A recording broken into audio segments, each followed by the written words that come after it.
Əhl-i Sünnə mühəddislərindən İbn Həcər Əl-Əsqalininin Mətalibul Aliyyə adlı kitabında belə yazılıb.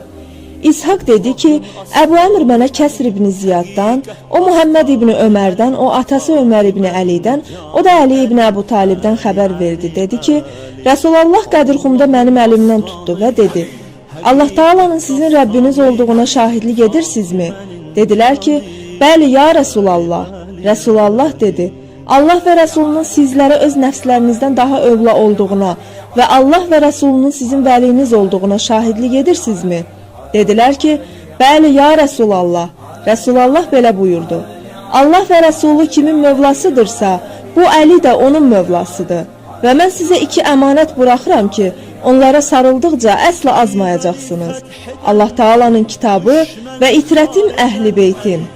Hədisdən sonra İbn Həcər deyir ki, bu sənəd səhihdir.